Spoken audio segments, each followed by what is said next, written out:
चलिए दोस्तों स्टार्ट करते हैं सेल और लीज बैक ट्रांजेक्शन।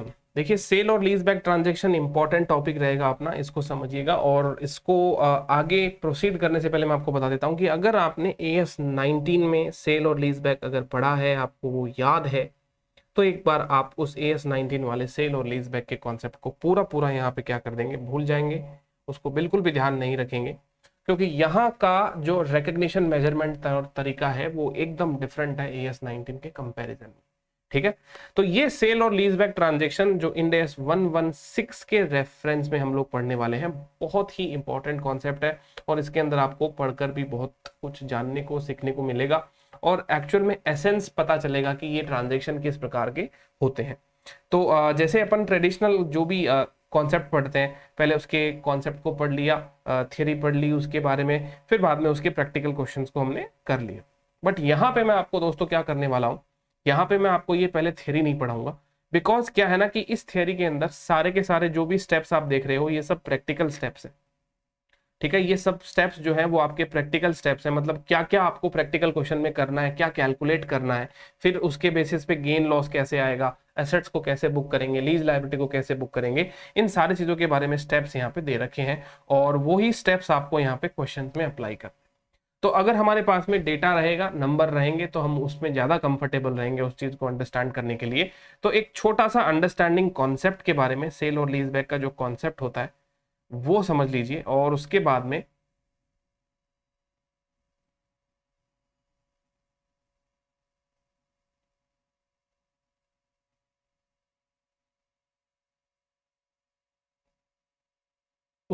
हम दोस्तों फिर बाद में प्रैक्टिकल क्वेश्चन की मदद से इस पूरे कॉन्सेप्ट को समझेंगे। देखिए, जैसे सपोज करिए ये है आपका मिस्टर ए और ये है मिस्टर बी। मिस्टर ए ने अपना कोई एसेट सेल कर दिया मिस्टर बी को, एंड देन फिर बाद में उस मिस्टर बी से, बायर से, वही एसेट वापस लीज बैक करवा लिया। अब देखिए दोस्तों क्या होता है, नाम तो यही हो गया सेल और लीज बैक, इसको ही तो कहते हैं, सेल कर दिया बाद में लीज बैक हो गया वो एसेट्स। अब ये ऐसा क्यों कर रहे हैं, देखिए मैं पहले एसेट्स को बेच रहा हूं, बाद में उसको लीज बैक कर रहा हूं। अरे जब मुझे एसेट चाहिए तो मैं उसको बेच ही क्यों रहा हूं, क्योंकि सेल और लीज बैक टिपिकली पहले ट्रेडिशनल जमाने में, मैं बताता हूं दोस्तों, इसका जो मेन कारण होता था, हिडन जो इसके पीछे जो कारण होता था वो यही होता था कि यहाँ पे ना फाइनेंस की जरूरत है मुझे, फाइनेंसिंग ट्रांजैक्शन को इसके अंदर छुपा दिया जाता था, सेल और लीज बैक के नाम से फाइनेंसिंग ट्रांजैक्शन को छुपा दिया जाता था। कैसे, मेरे पास में अगर एसेट है, बहुत अमाउंट का एसेट है, कैपिटल एसेट है, तो वैल्यू ज्यादा होगी। अच्छा, वो कैपिटल एसेट जब मैं बेच दूंगा तो मेरे पास में पैसा आ जाएगा, पैसा आ गया। अब मुझे वो एसेट क्या है कि बेचना तो है, पैसे तो मुझे कमाने हैं उससे, पैसे तो मुझे लेने ही लेने थे, मैंने वो एसेट बेचना भी था, बट मुझे वो एसेट यूज भी करना है। अब मैं वो एसेट को यूज कर रहा हूं, लेकिन अब क्या है, एसेट तो मेरा यूज हो ही रहा है। अब जैसे ही एसेट मेरा यूज हो रहा है तो उसके लिए मुझे लीज पेमेंट करने पड़ रहे हैं, तो लीज पेमेंट तो over a period of time करना पड़ेगा, धीरे धीरे धीरे धीरे करके। तो ये एक प्रकार से ऐसा ट्रांजेक्शन हो गया कि एक प्रकार से मैंने मेरा एसेट मिस्टर बी को दे दिया, मैंने बोला कि इस मिस्टर, एक प्रकार से लीगल टाइटल ओनरशिप जो है ना वो मिस्टर बी के नाम पे चले गए। तो एक प्रकार से बी के पास में एक ये डिपॉजिट हो गया, गिरवी हो गया एक प्रकार से ये एसेट्स है ना, कि ये लो आप मेरे एसेट्स के कागज रख लो और अब ये एसेट मुझे वापस दे दो। ठीक है, और मैं आपको क्या करूंगा, धीरे धीरे करके ये लीज पेमेंट के रूप में इसका पैसा जो है वो चुकाऊंगा। पहले आप मुझसे खरीद लो, फिर मैं आपको धीरे धीरे करके इसका पेमेंट जो है वो कर दूंगा। बट अब ये ट्रांजैक्शन फिर बाद में और कॉम्प्लिकेटेड होते गए, इसका नेचर बदलता गया। समटाइम्स क्या होता है, सेल और जो लीज बैक का ट्रांजैक्शन है वो फाइनेंस नेचर का होता है, फाइनेंस प्योर, इसका नेचर फाइनेंस ही होता है, जैसे कि मैंने आपको बताया। समटाइम्स ये ऑपरेटिंग नेचर का भी हो जाता है, जैसे मान लीजिए ये मेरे पास में कोई एसेट है, इसकी लाइफ 50 साल है, अब मुझे इस एसेट को बेचना है। ठीक है, और आने वाले 5 सालों के लिए मुझे इसकी जरूरत रहेगी, बाद में मुझे इसकी कोई जरूरत नहीं है, तो मैंने इसको क्या कर दिया, बेच दिया और 5 साल के लिए लीज पर ले लिया। तो 5 ईयर के लिए मैं जो भी पेमेंट करूंगा वो तो रेंट ही होगा ना, वो तो क्या होगा दोस्तों, रेंट ही होगा। तो कहने का मतलब जरूरी नहीं कि सेल और लीज बैक ट्रांजेक्शन हमेशा फाइनेंसिंग नेचर का भी हो, ये आपका रेंटल अरेंजमेंट भी हो सकता है। तो सेल किया, फाइनेंस लीज बैक किया, सेल किया, ऑपरेटिंग लीज बैक किया। ठीक है, तो ये सारी बातें हमने AS19 में, ऐसा इसका मतलब जो है वो AS19 में भी समझ रखा था। अब यहां पर जब इसकी अकाउंटिंग की बात आएगी, रिकग्निशन मेजरमेंट की बात आएगी, तो इंड एस 116 बहुत डिफरेंटली इन सारी चीजों को ट्रीट करके चलता है। कैसे सर समझेंगे अपन इन सारी चीजों को? तो देखिए दोस्तों, यहां पर आपको इनको कैसे समझना है, उसके लिए आप इलस्ट्रेशन नंबर जो 45 है इसको ध्यान में रखें। ठीक है, इलस्ट्रेशन 45 निकालेंगे और इस इलस्ट्रेशन की मदद से हमें पूरा कॉन्सेप्ट जो है वो सीखेंगे। ठीक है, देखिए यहां पे एक एंटिटी है जो सेलर लेसी है। क्या है? सेलर लेसी। सेलर लेसी इसे क्यों कहा गया? क्योंकि देखिए दोस्तों, जब मैंने चीज को सेल कर दिया, बाद में लीज बैक पे ले लिया, तो मैं अब लेसी बन गया ना, तो मैं सेलर भी हूं और मैं लेसी भी हूं, इसलिए मिस्टर ए को क्या कह दिया? सेलर लेसी कह दिया। तो यहां पर ये एक जो एंटिटी है जिसका नाम सेलर लेसी समझ लीजिए, वो क्या कर रहा है? Sells a building to another entity जो कि बायर लेसर है। वो बायर है और वो अब लेसर बन गया for a cash of ₹30 lakh. तो यानी मेरे पास में जो एसेट था उसको मैंने बेच दिया। कितने रुपए में बेच दिया सर जी? 30 लाख रुपीज में मैंने उसे बेच दिया। चलो बहुत बढ़िया बात है। Immediately before the transaction building की जो बुक्स के अंदर वैल्यू है वो कितनी है? 15 लाख। ठीक है, बुक्स की वैल्यू से सर क्या ही फर्क पड़ता है, बुक में जितना वैल्यू कम ज्यादा होगा अकॉर्डिंगली P&L उतना कम ज्यादा बुक होगा। तो 15 लाख की एसेट बुक में है, लेकिन आपने उसे 30 लाख में बेचा। अभी भी हमको पता नहीं चल रहा कि ट्रांजैक्शन में सही मायने में फायदा जो है वो कितना हुआ है, जब तक कि हमें ये ना पता चले कि असली वैल्यू क्या है। क्योंकि बुक्स के अंदर जो वैल्यू है, क्या पता वो असली है या नहीं है, क्या पता वो फेयर वैल्यू है या नहीं है ना? तो हमें जानना पड़ेगा कि जिस चीज को आपने बेचा है उसकी वैल्यू एग्जैक्टली कितनी है ना? तो कहता है देखिए, at the same time seller lessee enters into a contract with buyer lessor for the right to use the building for 20 years।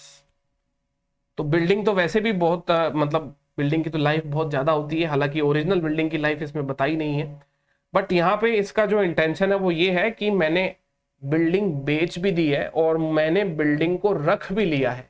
यानी क्या रखा है? राइट ऑफ यूज बिल्डिंग रख लिया है मैंने। कितने दिनों का? 20 साल का। 20 साल तक मैं इस बिल्डिंग को यूज करूंगा आने वाले, और उसके लिए मैं कुछ पेमेंट दूंगा, 2 lakh payable at the end of each year. इसके लिए लीज रेंट जो है, लीज पेमेंट जो है वो कितना जाएगा? 2 लाख रुपए सालाना मैं पेमेंट करूंगा। चलो बहुत बढ़िया बात है, अभी तक क्वेश्चन समझ में आना चाहिए, फिर बाद में हम इसके बारे में बात करेंगे। अब कहता है terms and condition of the transaction are such that the transfer of the building by seller lessee satisfies the requirement for determining when a performance obligation is satisfied in Ind AS 115 revenue from contract with customer। अब अभी अपन ने 115 तो पढ़ा नहीं है, ठीक है, तो मैं आपको सिर्फ इतना बता दूं कि जैसे कि सेल की बात हो रही है, जब अपन सेल की बात करें तो सेल जब भी करते हैं तो कोई रेवेन्यू रिकॉग्नाइज करनी पड़ती है अपने को। अब रेवेन्यू रिकॉग्निशन के लिए हम एलिजिबल हैं या नहीं है, इसके लिए इन्होंने पहले ही कह दिया कि 115 की सारी कंडीशन सेटिस्फाई हो रही है। जो सेल आप कर रहे हो उसे आप सेल के रूप में बुक करें, बिल्कुल बुक करें, बट वही बात है, अब this is the conjoint application of 115 और 116। 115 116 दोनों एक साथ लगेंगे, क्योंकि सेल के ऊपर 115 लगता है, लीज वाले ट्रांजेक्शन पे 116 लगता है। कैसे गेन लॉस की बुकिंग होगी? 116 आपको बताएगा। देखिए दोस्तों, the fair value of the building, अब देखो काम का डेटा आया है हमारे पास में, वो है 27 लाख रुपए। यानी जो फेयर वैल्यू है बिल्डिंग का वो है 27 लाख रुपए, और इनिशियल डायरेक्ट कॉस्ट जो है, अभी एक बार आप इग्नोर कर दीजिए, ठीक है, कर देंगे इग्नोर, बोलेगा तो वो भी कर लेते। तो कहता है इनिशियल डायरेक्ट कॉस्ट को इग्नोर कर दीजिए और डिस्काउंटिंग रेट आपको 12% इंप्लिसिट रेट जो है वो माननी है, which is readily determinable by seller lessee. और अगर ये खर्चा वर्चा होता तो हम इसके अंदर वो खर्चे वर्चे को एडजस्ट कर डिस्काउंट रेट एडजस्ट करते। बट कहता है कि buyer lessor classifies the lease of the building as an operating lease. यानी बायर लेसर जो है ना, बायर लेसर वो बिल्डिंग को क्या क्लासिफाई कर रहा है? ऑपरेटिंग लीज क्लासिफाई कर रहा है। और सेड ट्रांजेक्शन को आप सेलर लेसी और बायर लेसर जो है वो अपने अपने बुक्स में कैसे अकाउंट फॉर करेगा? तो इसको हम कह देते हैं sale and operating lease back. तो सेल और लीज बैक में दो टॉपिक पढ़ने रहेंगे अपने को, sale and operating lease back, और दूसरा हो जाएगा सेल और फाइनेंस लीज बैक। है ना। तो ये हो गया अपना क्वेश्चन सेल और ऑपरेटिंग लीज बैक का, जहां पे हमने हमारे एसेट को सेल कर दिया और बाद में उसे ही ऑपरेटिंग लीज बैक पे वापस भी ले लिया। ठीक है, तो क्वेश्चन क्लियर है, डेटा इसका क्लियर है। अब इतने छोटे से क्वेश्चन के अंदर देखिए दोस्तों, हम किस प्रकार से इस पूरे कॉन्सेप्ट को समझें। बहुत बहुत तरह की वर्किंग होगी, बहुत सारी चीजें इसमें सीखने को मिलेगी। तो पहले तो आपको देखो ये समझना है कि ये तो हो गया मिस्टर ए जो सेलर लेसी है, मान लीजिए मिस्टर बी जो है वो आपका कौन हो गया, बायर लेसर। Buyer laser. अब समझिए यहां पर हमारा जो असेट है उसका बाजार में फेयर वैल्यू कितना है, 27 लाख, जबकि आपने उसको बेच कितने में दिया, सेलिंग प्राइस इसका कितना रखा आपने, 30 लाख। अब देखिए दोस्तों यही तो प्लानिंग है, मतलब इस इंडेस कॉम्प्लिकेटेड नहीं होते हैं, कॉम्प्लिकेट होता है तो आपके ट्रांजैक्शन करने का तरीका या आपके प्लानिंग एलिमेंट जो ट्रांजैक्शन में आप घुसाने की जबरदस्ती कोशिश करते हैं। अब आपको ऐसे लगता होगा सर क्या दिक्कत है, तो बेच दिया तो बेच दिया, अगर 27 की चीज है 30 में बेच दिया तो क्या फर्क पड़ता है। अरे भाई फर्क कैसे नहीं पड़ता, आप खुद सोच के देखो कि ये सारी चीजें जब अपन बात करते हैं ना अकाउंटिंग टर्मिनोलॉजी में, तब नहीं समझ में आती कि फेयर वैल्यू ये ऊपर बेच दिया नीचे बेच दिया। जब आपको ये कहा जाता है कि चलो भाई मतलब जैसे कि 27 और 30 तो चलो बहुत थोड़ा क्लोज हो गया, ठीक है, वैसे लैक्स में है तो क्लोज तो नहीं कह सकते इसको, बट जैसे सपोज करो मैं आपको ये कहूं कि आप बाजार जाते हो, ठीक है, आपको कहा गया कि आलू लेकर आना है, तो आलू कितने रुपए का है, 10 रुपए किलो मिलता है मान लीजिए आलू। अब कोई आपसे कहे कि नहीं 70 रुपए किलो दूंगा, तो आप कैसे ले सकते हो उसको, नहीं ले सकते ना। अब मान लीजिए उसी आलू वाले ने आपको जेन्युइनली 70 रुपए के अंदर मान लीजिए बेच दिया, उसकी खाता बही में एक एंट्री मिल रही है कि उसने आपको 70 रुपीज में आलू बेच दिया है, और आप अपनी खाता बही में ये एंट्री दिखा रहे हो कि 70 रुपीज में आपने आलू परचेज कर लिया, ठीक है, ऐसा आप कर रहे हैं। अब समझिए ये ट्रांजेक्शन हो गया, बट ये ट्रांजेक्शन डाइजेस्टेबल नहीं है, यानी आप अपने घर वालों को जस्टिफाई नहीं कर पाएंगे और वो बेचने वाला वो भी जस्टिफाई नहीं कर पाएगा, है ना, कि भाई 10 की चीज कोई 70 में कैसे बेच सकता है। हो सकता है आप दोनों ने आपस में कुछ गड़बड़ किया हो, समझ रहे हो। वैसे ही कमर्शियल वर्ल्ड में ये ट्रांजैक्शन जो है, वैसे ही कमर्शियल वर्ल्ड में दोस्तों ये जो भी ट्रांजैक्शन है, ये सारे के सारे ट्रांजैक्शन क्या है, जो भी मैन्युपुलेटेड ट्रांजैक्शन होते हैं उसमें दोनों का कुछ इंटेंट और भी हो सकता है। अब उस इंटेंट को ढूंढने की कोशिश करिए आप सब लोग। देखिए वैसे भी मैंने आपको बताया कि सेल और लीज बैक ट्रांजेक्शन है वो टिपिकली ट्रेडिशनली पहले फाइनेंस नेचर के ट्रांजेक्शन हुआ करते थे। तो हम सबसे पहले तो ये ढूंढेंगे कि अगर मैंने 27 की चीज 30 में बेच दी है, तो सामने वाला बिल्कुल भी बेवकूफ नहीं है कि वो 27 की चीज 30 में ले रहा है। डेफिनेटली अगर वो 3 लाख रुपए आज हमें दे रहा है, आज हमें वो 3 लाख रुपए दे रहा है एक्स्ट्रा, तो कल वो हमसे लीज रेंट के माध्यम से उसको रिकवर कर ले, यानी आगे चलकर वो जो भी लीज रेंट चार्ज करेगा ना हमसे, उसमें उसकी रिकवरी डेफिनेटली इनकॉर्पोरेटेड होगी, है ना। कुछ ऐसे ही कॉन्सेप्ट आपको AS19 में भी बताए गए होंगे, है ना। तो वही वाली बात है दोस्तों कि ये जो 3 लाख रुपए का यहां पे जो आपको डिफरेंस नजर आ रहा है, ये 3 लाख रुपए एक्स्ट्रा, जो एक्स्ट्रा आपने चार्ज कर लिए किससे, मिस्टर बी से, मिस्टर बी इस 3 लाख रुपए की वसूली करेगा। एक्चुअल में ये ट्रांजेक्शन क्या हुआ था, देखो मिस्टर ए मिस्टर बी को बोलता है देखो सर मेरी 27 लाख की एसेट है, आप इसको 30 लाख में ले लो, ठीक है। वो बोलेगा भाई ऐसे कैसे, मैं क्यों ले लूं 30 लाख रुपए में। तो मिस्टर ए ने कहा सर पूरी स्कीम तो सुनो, पहले ही बीच में क्यों क्या करते हो, स्कीम सुनो पहले, 27 की चीज है, आप मुझसे क्या इसको 30 लाख रुपए में ले लीजिए, जो एक्स्ट्रा जो आप मुझे 3 लाख रुपए दे रहे हैं ना, वो 3 लाख रुपए आप क्या करेंगे, बाद में मुझसे वापस ले लेना, वही 3 लाख रुपए मुझसे बाद में वापस ले लेना लीज रेंट के रूप में। लीज रेंट आप मान लीजिए एक्स लीज रेंट चार्ज करते हो बाकी सबसे, मुझसे क्या करना, टोटल लीज रेंट में ये 3 लाख रुपए और बढ़ा के ले लेना साहब, और क्या हो सकता है। अच्छा, तो मिस्टर बी बोल रहा है कि तुम मुझसे एक प्रकार से 3 लाख रुपए एडवांस लेने की कोशिश कर रहे हो जिसे तुम मुझे वापस लौटा दोगे। अच्छा अब समझ में आया, हाँ ब्याज व्याज दोगे कि नहीं दोगे, बिल्कुल देंगे सर, कैसी बात करते हो, जब आपको पैसा देंगे तो सब कुछ मिलेगा आपको, आप जितनी भी रेट ऑफ इंटरेस्ट कहेंगे उसके हिसाब से ये सारा का सारा काम हो जाएगा। तो कहने का मतलब बात ये हो गई कि ये 3 लाख रुपए एक प्रकार से फाइनेंस ट्रांजैक्शन है। तो यहां पर सेल और लीज बैक में सबसे पहला वर्किंग नोट आपको यही बनाना है अपने कॉपी में सबसे पहले वर्किंग नोट बनाइए, वर्किंग नोट नंबर 1, ठीक है। Calculation of finance component in lease transaction, calculation of finance component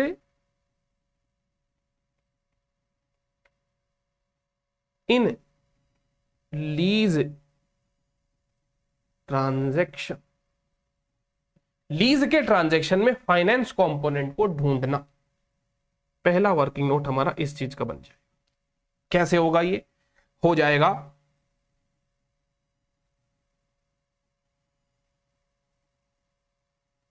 cell proceed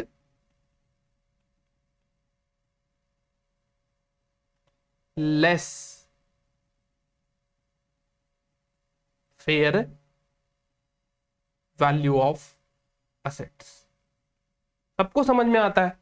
30 lakh रुपए कोई नहीं देगा 27 लाख की चीज के लिए। अगर कोई दे रहा है तो डेफिनेटली कुछ तो बात है। और क्या बात है? ये 3 लाख रुपए एडवांस मिल गए आपको, फाइनेंस। इसको मैं ऐसे कह सकता हूं, फाइनेंशियल लायबिलिटी। लोन ले लिया आपने जिसे आपको वापस लौटाना है, समझ गए? आपने क्या कर लिया? लोन ले लिया और इस लोन को आपको वापस लौटाना है दोस्तों। 3 लाख रुपए की फाइनेंशियल लायबिलिटी बुक। ये पहला वर्किंग नोट समझ में आया।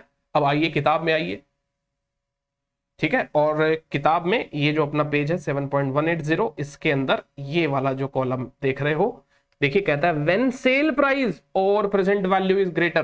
ठीक है, प्रेजेंट वैल्यू अभी नहीं समझा। सेल प्राइस जो है वो ज्यादा है। क्या है? किस बात से ज्यादा है? फेयर वैल्यू से ज्यादा है। तो ऐसी कंडीशन में ये देखिए क्या कहता है, a seller lessee recognizes the difference as a reduction in the sale price and an additional financing received from the buyer lessor। ठीक है, तो एक एक स्टेप को हम कनेक्ट करते चले जाएंगे। ठीक है, ये वाली बात आपको समझ में आ गई? आ गई सर जी। चलो ये वाला काम हो गया। अब और आगे क्या करना है सर वो बताओ। वर्किंग नोट नंबर 1 कर लिया आपने, इसको आप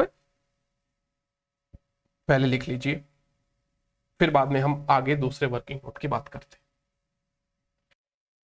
हाँ जी, तो ये लिखने के बाद में अब दूसरी चीज, सेकंड वर्किंग नोट लगाइए और उसमें लिखिए कि आपने सेल कर दिया, सेल पर आपने 3 लाख रुपए एडवांस में ले लिए जो कि फाइनेंशियल लायबिलिटी है, इसको भी आपको सूद समेत वापस लौटाना पड़ेगा। ठीक है, अच्छा अब वापस लौटाने की बात करते हैं। वर्किंग नोट नंबर 2, क्या लौटा रहे हो आप वापस? देखिए बहुत बहुत ध्यान से समझिएगा मेरी बात को, कि जो भी आप पैसा वापस लौटाने की बात कर रहे हैं ना, इसमें आइए क्वेश्चन देखिए, क्या है लीज रेंटल आपका?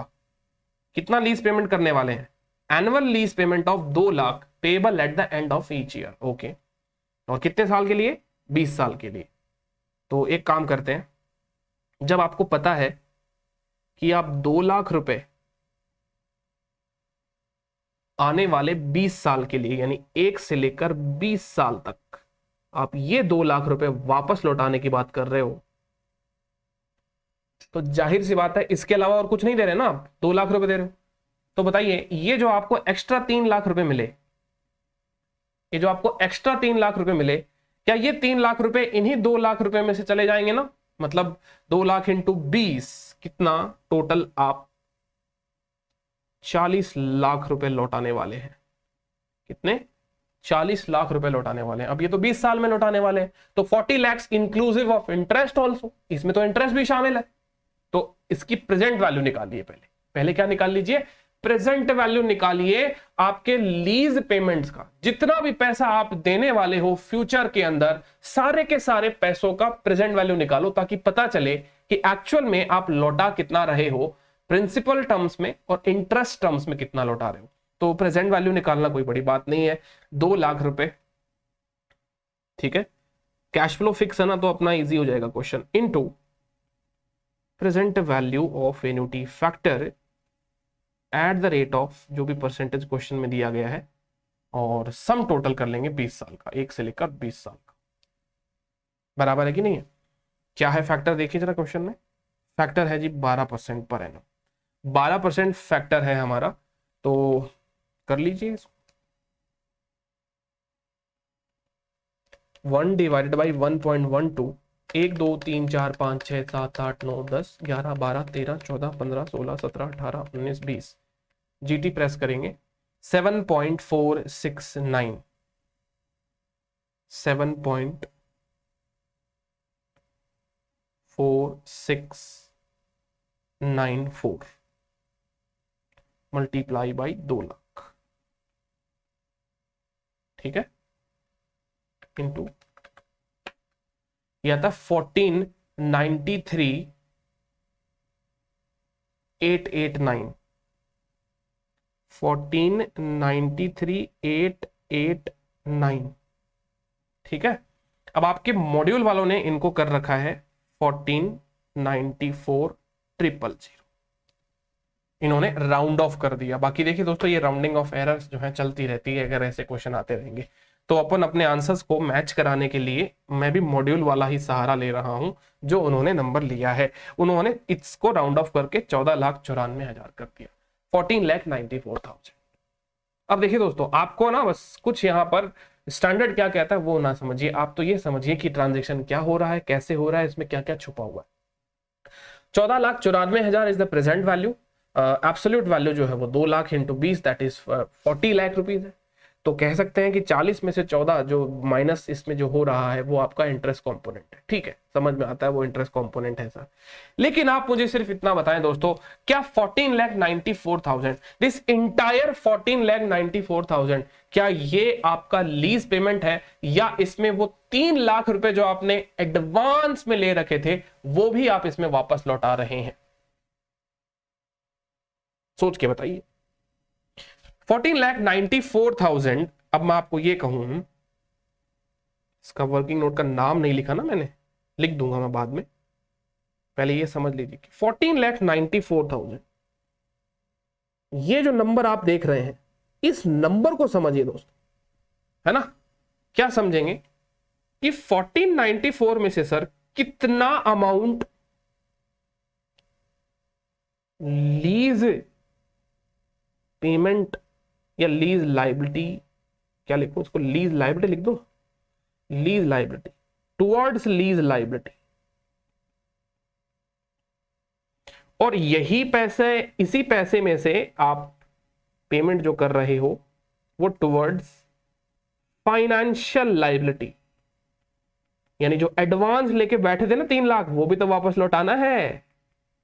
उसको क्या रेंट में ही तो एडजस्ट कर रहे हैं आप लोग, क्योंकि जो व्यक्ति दोस्तों आपसे इस प्रकार ट्रांजैक्शन कर रहा है कि फेयर वैल्यू से ज्यादा पैसा ले रहा है, तो वही 3 लाख जो आपको एक्स्ट्रा मिला, वही 3 लाख रुपए आपको वापस भी लौटाने पड़ेंगे।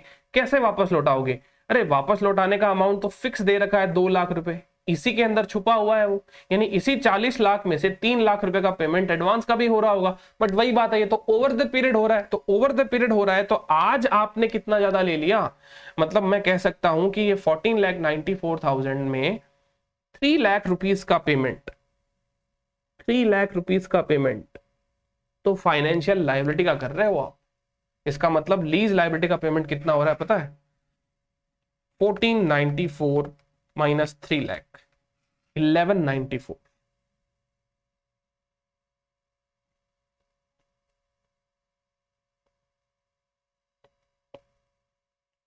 1194। क्यों ऐसा, समझ में आया कि नहीं आया बताइए? यहां हो सकता है आपको थोड़ी बात समझ में ना आई हो, तो मैं वापस रिवाइज कर देता हूं कि सीधी सी बात है, जब आपको पैसा लौटाना ही सिर्फ यही है, तो इसके अंदर जाहिर सी बात है 3 लाख भी आप वापस लौटा रहे हो। 3 लाख तो प्रेजेंट वैल्यू टर्म्स में ही है, क्योंकि ये तो आज की वैल्यू है, क्योंकि आज जिसकी वैल्यू 27 है उसके बदले आप 30 ले रहे हो। इसका मतलब प्रेजेंट वैल्यू टर्म्स में 3 लाख रुपए लेकर बैठे हो, और वो 3 लाख रुपए को आपको वापस लौटाना है। धीरे धीरे करते उसके ऊपर इंटरेस्ट लगता जाएगा और आप उनको वापस लौटाते जाएंगे। 3 लाख रुपए को इंटरेस्ट लगाकर वही अमोर्टाइज, फाइनेंशियल लायबिलिटी की अमोर्टाइजेशन टेबल बनेगी कैसे, 20 साल वाली। मैं बनाकर तो क्या ही बताऊं आपको, है ना। ये 1 से लेकर ऐसे ऐसे 1 2 3 ऐसे करते करते 20 साल की ये टेबल बनेगी, जिसमें ये ओपनिंग वैल्यू 3 लाख से बुक होगा, इसके ऊपर 12% हर बार आप इंटरेस्ट लगाएंगे, ठीक है, और 12% इंटरेस्ट लगाने के बाद में लास्ट में इसकी वैल्यू जो है निल हो जाएगी, क्योंकि इसका पेमेंट जो है टुवर्ड्स आप फाइनेंशियल लायबिलिटी भी कर रहे हो। 2 लाख रुपए का जो पेमेंट हो रहा है ना आपका सालाना, उसमें कुछ पेमेंट फाइनेंशियल लायबिलिटी का भी हो रहा है। कितना हो रहा है वो भी जानना पड़ेगा, अपने को ये भी पता लगाना पड़ेगा कि एनुअल 2 लाख रुपए में से कितना फाइनेंशियल लायबिलिटी का पेमेंट करते हैं आप, और कितना आप अपना नॉर्मल लीज लायबिलिटी का पेमेंट करते हैं। तो ये आपका फाइनेंशियल लायबिलिटी अमोर्टाइजेशन टेबल जैसे बनता है कि बैंक से जैसे मैंने कोई लोन लिया, वैसे ही आपने इस बायर लेसर से लोन ले लिया 3 लाख का, अब आप उस बायर लेसर को ये वापस लौटा रहे हैं, ठीक है। अच्छा, इसके बाद में जब आपको ये बात पता चल गई कि हाँ सर बात तो सही कह रहे हो कि 14,94,000 जो है ना, इसमें से 3 लाख रुपए का तो पेमेंट मैं तो लायबिलिटी फाइनेंशियल लायबिलिटी का कर रहा हूं, इसका मतलब लीज के लिए तो मैं सिर्फ 1194 ही दे रहा हूँ, लीज के लिए मैं सिर्फ 11,94,000 ही दे रहा हूँ। अच्छा, तो ये समझ में आ गया। इस वर्किंग नोट नंबर 2 को मैं क्या कह सकता हूं,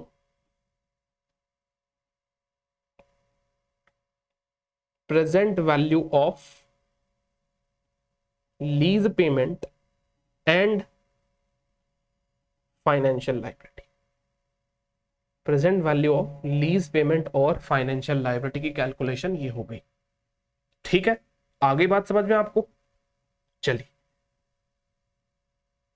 अब इस चीज को आप एक बार नोट कर लीजिए, ठीक है ना, present value of lease payment और फाइनेंशियल लायबिलिटी, और इसके बाद में हम आगे चलते हैं। चलिए इसके बाद में दोस्तों नेक्स्ट वर्किंग नोट लगा दीजिए।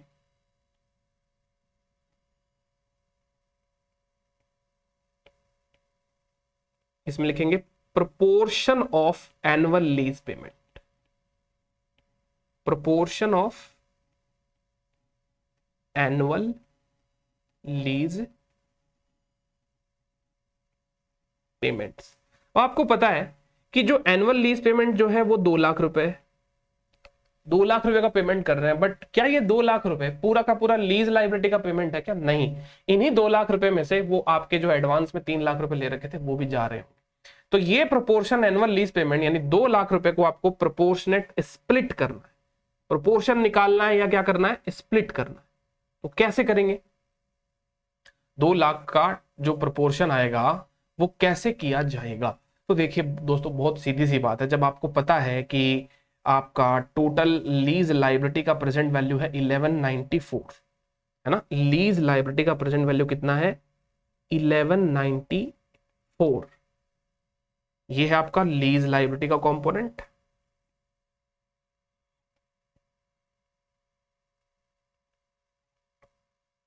और finance component which is 3 lakhs present value terms में।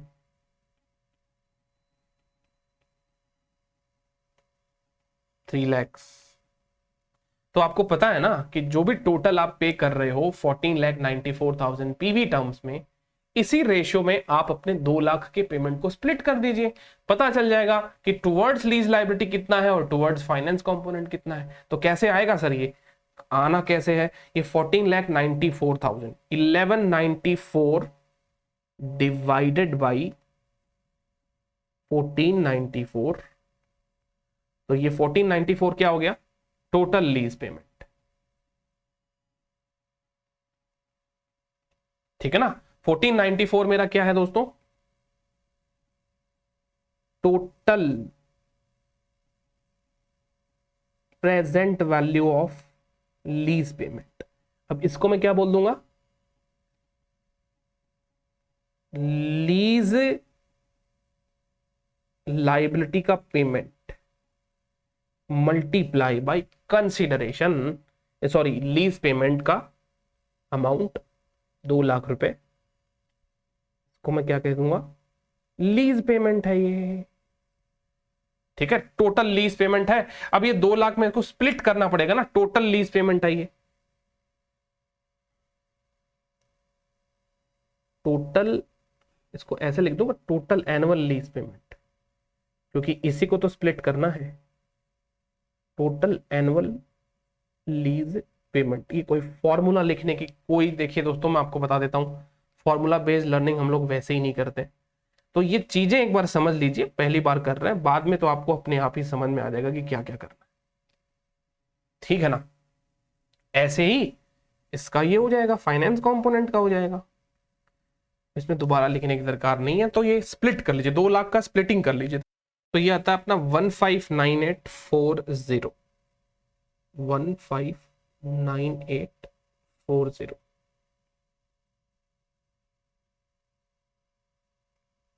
ये हो गया टुवर्ड्स लीज लाइबिलिटी, है ना।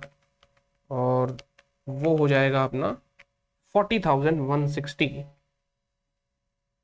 टुवर्ड्स अपना फाइनेंस कंपोनेंट। तो 2 लाख का ब्रेकअप हो गया ना अपना। अब हर साल मैं जो पे कर रहा हूं उसका ये डिवीजन हो गया, ठीक है। 40,160 रुपए तो हो गया अपना फाइनेंस कंपोनेंट के रिगार्डिंग, और लीज लाइबिलिटी के रिगार्डिंग हो गया अपना 159840। ये स्टेप है, इसको अपन कहते हैं proportion of annual lease payment या splitting of annual lease payment towards lease liability और टुवर्ड्स फाइनेंस कंपोनेंट। ठीक है, ये होने के बाद में आप आगे बढ़ेंगे अभी, ठीक है। चलिए देखिए, वर्किंग नोट नंबर 4 लगा दीजिए।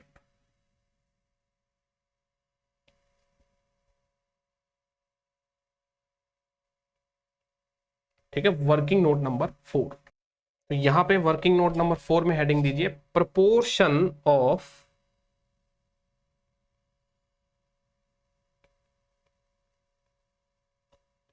assets sold and retained। यानी अब हम क्या कैलकुलेट करेंगे, अब हम ये पता लगाएंगे कि एक्चुअल में इन सब्सटेंस हमने हमारे असेट्स को कितना बेच दिया है और कितना रख लिया है। सीधी बात है भाई, देखिए यहां पर सेल और लीज बैक का ट्रांजैक्शन है और ये ऑपरेटिंग लीज बैक का ट्रांजैक्शन है। इसका मतलब यहाँ आपने अपना असेट जो है वो बेचा है और जो किराए पे लिया है वो ऑपरेटिंग नेचर पे लिया है। अब आप तो लेसी ठहरे। अब लेसी को तो देखिए ऑपरेटिंग हो चाहे फाइनेंस हो, उसे तो आरओई हो तो बुक करना ही पड़ता है। तो यहाँ पर इस ट्रांजेक्शन में आपको यहाँ पर देखने को मिलेगा दोस्तों कि ये जो लीज बैक घूम कर आपके पास में ये असेट्स आ रहा है ना वापस, ये पूरा का पूरा आपके पास भी नहीं आ रहा है ना। कुछ दिनों तक, कुछ साल तक आप इसको यूज करेंगे, राइट ऑफ यूज कुछ साल तक आपका होगा क्योंकि आप किराया पे कर रहे हैं। बाद में ये एसेट्स बायर लेसर का ही रहेगा, बायर लेसर के पास में चला जाएगा। यानी आपके पास में कितने दिन तक रहेगा ये? 20 साल तक आपके पोजीशन में, आपके कंट्रोल में। यानी कह सकते हैं कि इस असेट्स के ऊपर आपका राइट ऑफ यूज ROU आ गया है 20 साल के लिए आफ्टर सेल और लीज बैक ट्रांजेक्शन। यानी पुराना जो आपका एसेट्स था वो तो अब आपका डी रिकॉग्नाइज हो जाएगा और रिकॉग्नाइज क्या होगा? ROU एसेट्स, क्योंकि इस एसेट्स में अब आपका राइट ऑफ यूज है वो भी सिर्फ 20 साल तक। तो आपको अब इस कैलकुलेशन में क्या करना है? प्रोपोर्शन ऑफ एसेट्स सोल्ड और रिटेन्ड निकालना है। तो देखिए यहां पर ये कैलकुलेशन आपको फेयर वैल्यू के रिस्पेक्ट में करनी पड़ेगी, ये बात ध्यान रखिएगा। देखिए फेयर वैल्यू ऑफ एसेट्स क्या है? आप कहेंगे सर 27 लाख रुपए है। 27 लाख रुपए के बदले आप क्या पेमेंट कर रहे हैं? 2 लाख इंटू 20, 40 लाख दे रहे हैं सर। नहीं, ऐसे कैलकुलेशन नहीं होती। 27 लाख के बदले आप 40 लाख नहीं दे रहे हैं, आप 27 लाख के बदले क्या दे रहे हैं पता है? Lease payments.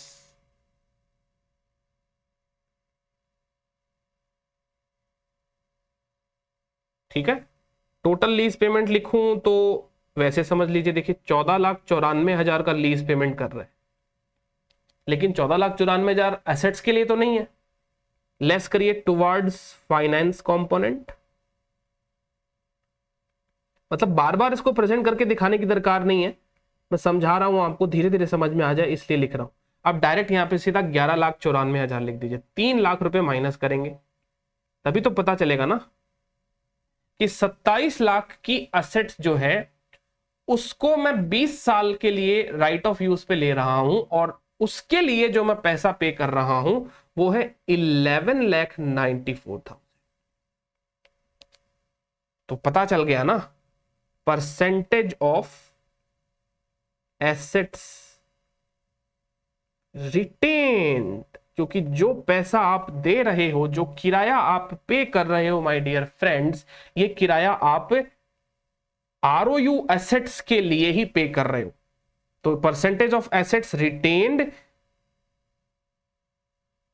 For ROU building, building ये है ना ये, ठीक है। परसेंटेज कितना परसेंटेज हो गया ये सर 11.94 डिवाइडेड बाई 2700, ठीक है, कितना हो गया 1194 डिवाइडेड बाई 2700। तो मैं ये कह सकता हूं 44.22 यानी सारे असेट्स का लगभग 44.22%, 44.22% आपने रिटेन कर लिया है, समझ गए। तो फिर बाद में बेच कितना दिया, बैलेंसिंग फिगर में निकाल लीजिए, प्रोपोर्शनेट निकालना तो वैसे कर लीजिए। तो परसेंटेज ऑफ एसेट्स सोल्ड, अब सब्सटेंस में देखा जाए तो इतना परसेंट एसेट जो है वो आपने बेच दिया, क्योंकि फेयर वैल्यू जिसकी 27 लाख है और आप लीज पर उसका जो रिकवरी मतलब लीज पेमेंट जो कर रहे हो उसके लिए वो 11.94 कर रहे हो, तो इसका मतलब 44.22% एसेट्स का जो टोटल वैल्यू है वो क्या है, वो है अमाउंट जिसके लिए आप पे कर रहे हैं, राइट ऑफ यूज के लिए पे कर रहे हैं। तो बचा हुआ अधिकार क्या हो गया 44.22%, अगर आप 100 में से माइनस कर देंगे तो क्या आ जाएगा 55.78%। इतना असेट्स आप बेच चुके हैं। सर ये हमने क्यों निकाला, आपको धीरे धीरे सारे के सारे वर्किंग नोट समझ में आ जाएंगे दोस्तों, बट क्या आपको ये समझ में आया कि नहीं आया वो समझिए। प्रोपोर्शन ऑफ एसेट सोल्ड और रिटेन निकाला है मैंने, ये क्यों निकाला है, देखिए सीधी बात है, पहले तो हम ये नंबर को समझते हैं, बाद में मैं क्यों वाला भी एक्सप्लेनेशन बता दूंगा। कि देखिए 27 लाख की कोई एसेट है जिसके लिए आप उसको बेच चुके हो 30 लाख रुपए में, बट वो तो सब दिखावा है। 30 लाख रुपीज में आपने ये एसेट्स बेचा कैसे है, इसको हम ऐसे कैसे सही मान लें, क्योंकि जो 27 लाख का एसेट्स है उसके लिए आप बाद में लीज पेमेंट कर कर राइट ऑफ यूज भी तो रिटेन कर रहे हो, यानी आप कुछ लीज रेंटल का भी पेमेंट कर रहे हो। तो मैं इसको 100% सेल नहीं मान सकता और मैं इसको 100% रिटेन्ड भी नहीं मान सकता, क्योंकि मैं बेच भी चुका हूं और मेरे पास में है भी, दोनों ही बात होगी, मैंने एसेट्स बेच भी दिया और मैंने एसेट्स मेरे पास में रख भी लिया। तो अब पता लगाना पड़ेगा ना कि कितना बेच दिया सर और कितना रख लिया, तो ये परसेंटेज से डिसाइड हो जाएगा। इफेक्टिवली आप 44.22% तो रख रखे हो, क्योंकि बेचकर फिर वापस उसे ही पे कर रहे हो, तो ये तो लीज बैक कर लिया, बाई बैक हो गया वो एसेट्स आपका। तो 44.22% तो बाई बैक हो गया आपका, लीज बैक हो गया। तो 44.22% आपको आरओयू बुक करना पड़ेगा, ये काम आएगा आरओयू को बुक करने। ये 44.22% दोस्तों, ये परसेंटेज जो आरओयू एसेट्स को बुक करने में काम आएगा। और 55.78% बताइए किस चीज के लिए काम में आएगा, ये सेल्स के रिगार्डिंग, इंड AS 115 के रिगार्डिंग जो सेल्स के ऊपर गेन लॉस होते हैं उसकी कैलकुलेशन में काम आएगा। आगे वाले वर्किंग नोट में और क्लियर हो जाएगा। अभी तक आपको यही समझते हुए चलना है कि till here working note number 4 तक आपको सारी बात समझ में आई कि नहीं आई। हमने सबसे पहले फाइनेंस कंपोनेंट निकाला, उसके बाद में हमने लीज पेमेंट निकाले, ठीक है। फाइनेंशियल लायबिलिटी का और लीज पेमेंट का भी प्रेजेंट वैल्यू हमने यहाँ पे अलग अलग स्प्लिट कर दिया। अच्छा, स्प्लिट करने के बाद में जो हमारे एनुअल लीज पेमेंट है उनका प्रोपोर्शन निकाल लिया कि एनुअल लीज पेमेंट में कौन सा कितना है, कौन सा कितना है, लीज लायबिलिटी के टुवर्ड्स कितना पेमेंट हो रहा है, फाइनेंस कंपोनेंट के टुवर्ड्स कितना पेमेंट हो रहा है। फिर फोर्थ वर्किंग नोट में हमने प्रोपोर्शन ऑफ एसेट सोल्ड और रिटेन जो है वो निकाल दिया, ठीक है। अब इसको मैं आपको इतना लिख लिख के इसलिए बता रहा हूं ताकि आपको हर एक चीज के ऊपर कमांड आ जाए, बाद में आप फटाफट भी इन चीजों को कर सकते हैं, ठीक है। वर्किंग नोट नंबर 4 के बाद में आइए दोस्तों वर्किंग नोट नंबर 5 में ले चलता हूं।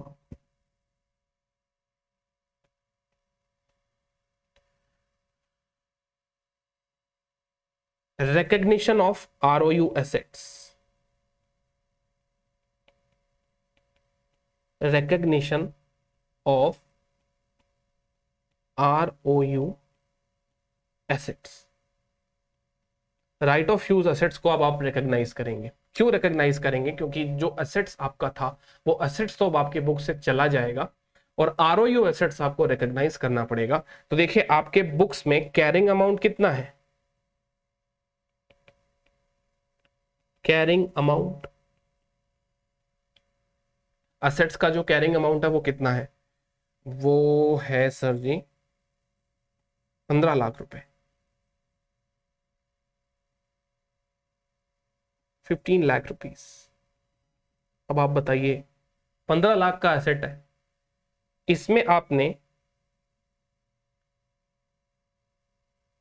आर ओ यू परसेंटेज आपका कितना है, राइट ऑफ यूज परसेंटेज इसमें कितना है आपका, तो आप ये कहेंगे 44.22%।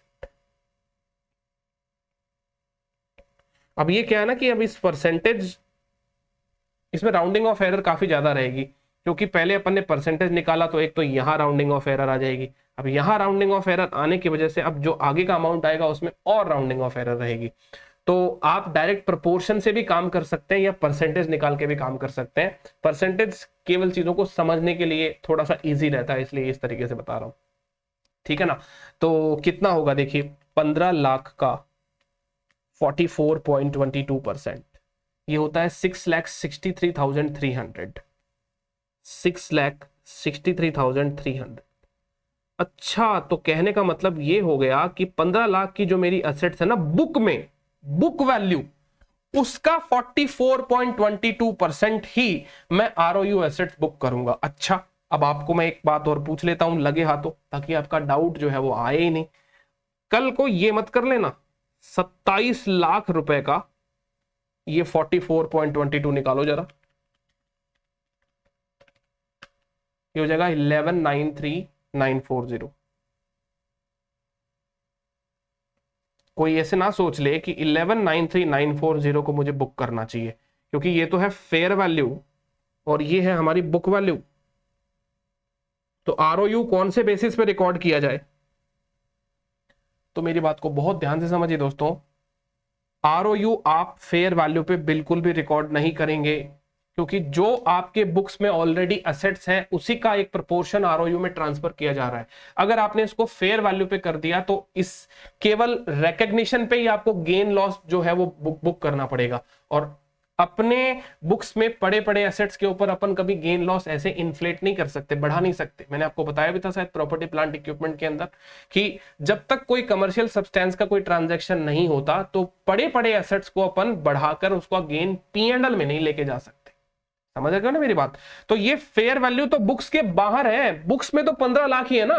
तो आपको ये पता लगाना है कि आउट ऑफ 15 लाख जो आपके बुक्स में अवेलेबल है उसका कितना परसेंट आप आरओयू, राइट ऑफ यूज में कन्वर्ट करने वाले हो, बाकी का परसेंट सोल्ड है, बाकी का असेट्स आपका सोल्ड हो गया। कैरिंग अमाउंट ऑफ आरओयू असेट्स है ये आपने निकाल लिया, तो बचा हुआ जो असेट्स है वो आपने एक प्रकार से बेच दिया। समझ गए कि नहीं समझे? बस ध्यान ये रखना कि फेयर वैल्यू पे कांटा लगा देना दोस्तों, फेयर वैल्यू नहीं होगा, because this fair value is not in the books, this is outside the books. अब मैं इस आउटसाइड द बुक्स के नंबर को बुक्स के अंदर कैसे एडजस्ट कर दूं? समझे कि नहीं समझे आप लोग मेरी बात?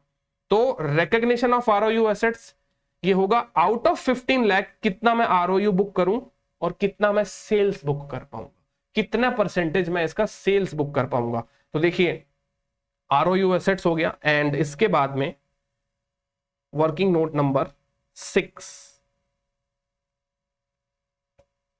इसमें लिखिए calculation of profit on sales या selling profit, calculation of selling profit. कैसे निकाला जाएगा सेलिंग प्रॉफिट?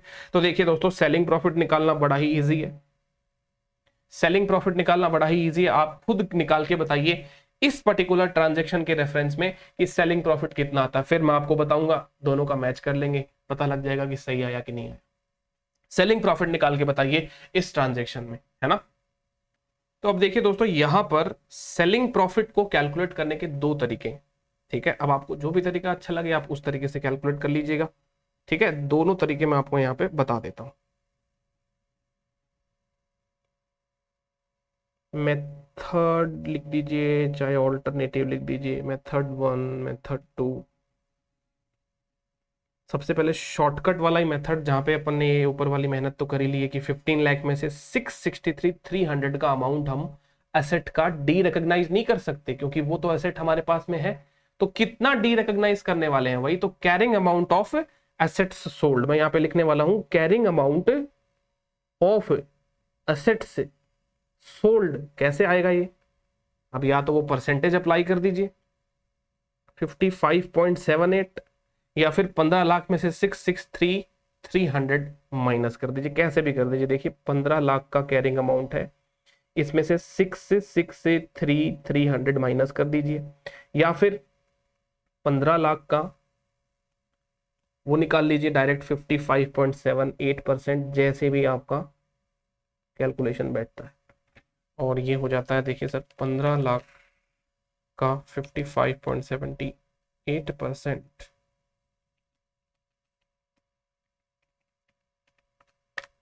8,36,700, ये हो गया carrying amount of asset sold. 8,36,700 ये मेरा carrying amount of asset sold आ गया। ठीक है, अब आपने इसको बेचा कितने में? बेचा है, जाहिर सी बात है फेयर वैल्यू से ज्यादा में तो हम इसको नहीं बेच पाएंगे। तो फेयर वैल्यू 27 लाख रुपए, लेकिन 27 लाख तो सारे एसेट्स की फेयर वैल्यू है ना। आपने कितना बेचा? तो 27 लाख का 55.78, ये एक प्रकार से मेरा सेल बुक हो सकता है, रेवेन्यू बुक हो सकता है। और जब ये रेवेन्यू बुक हो पाएगा तो फिर बाद में दोस्तों सीधी बात है गेन अकॉर्डिंगली आ जाएगा। 27 lakh multiply by 55.78%, that is coming to 15,06,060 रुपए, यानी 15,06,060 रुपए ये हो गया गेन आ गया आपके पास। इस असेट्स को बेचने के ऊपर जितना भी गेन होता है वो गेन आ गया। कितना होता है देख लीजिए, 8,36,700, 669,360, 669,360 ये हो गया गेन। तो एक तो ऐसे निकल जाएगा। दूसरा ऐसे निकल सकता है कि भाई फेयर वैल्यू जो है, जैसा कि आपने कहा 27 लाख है, ठीक है, और कैरिंग अमाउंट आपके बुक्स में जो है वो कितना है असेट्स का? 15 लाख है ना। तो टोटल कॉन्ट्रैक्ट पे 12 लाख का गेन होता है, लेकिन 12 लाख तो रिकॉग्नाइज नहीं हो पाएगा ना, ये तो टोटल कॉन्ट्रैक्ट पे गेन है। 12 लाख का हम कितना प्रपोर्शन रिकॉग्नाइज कर पाएंगे? तो जाहिर सी बात है 12 लैक्स का हम उतना ही प्रपोर्शन रिकॉग्नाइज कर पाएंगे जितना बिकवाली हो गई है, सेल हो गया है, विच इज 55.78%। तो प्रॉफिट जो है 55.78%, equivalent to sales percentage. 12 lakh का 55.78%, ये आता है 669,360, 669,360। अब आपको दोनों में से जो भी तरीका अच्छा लगा हो उससे आप आंसर निकाल सकते हैं, आंसर एक ही आएगा। ठीक है, 669,360, ठीक बात है, आगे ना बात समझ में। ये हो गया अपना सेल के ऊपर प्रॉफिट। अच्छा सर, सेल के ऊपर प्रॉफिट निकाल लिया, आरओयू एसेट्स कितनी रखनी है वो निकाल लिया, असेट सोल्ड और रिटेन के परसेंटेज निकाल लिए अपन ने, एनुअल लीज पेमेंट कितना कितना देना है ये भी अलग अलग पता लगा लिया, और प्रेजेंट वैल्यू भी पता लगा ली, फाइनेंशियल लायबिलिटी सर सब कुछ पता लगा लिया। और क्या क्या ही रह गया इसमें? कुछ नहीं रहा है दोस्तों, अब एक जर्नल एंट्री रह गई है, बस जर्नल एंट्री लगाएंगे आप। आंसर तो ये है, बाकी सब तो वर्किंग नोट थे, यानी अकाउंटिंग करनी आपको अल्टीमेटली ये है। जर्नल एंट्री क्या पास होगी? देखिए सबसे पहले अपनी बुक्स में से मुझे हटाना पड़ेगा जो एग्जिस्टिंग प्रॉपर्टी प्लांट इक्विपमेंट है, जिस भी नाम से है, बिल्डिंग नाम से है तो बिल्डिंग नाम लिख दीजिए, और कोई नाम है तो और कोई लिख दीजिए। तो बिल्डिंग जो मेरे बुक्स में 15 लाख रुपए पर है दोस्तों, उसे मैं हटा दूं। सर पूरी कैसे हटा सकते हो? आपको थोड़ा रखना है ना आरओयू, हाँ तो रखो ना, आरओयू एसेट्स को डेबिट करें, आरओयू बिल्डिंग उसे आप डेबिट करें, जितना रखना है उसको आप डेबिट कर दीजिए। कितना रखना है ये देखिए अपने वर्किंग नोट से चेक करिए। ROU एसेट्स हमें रखना है 663,300 ये लीजिए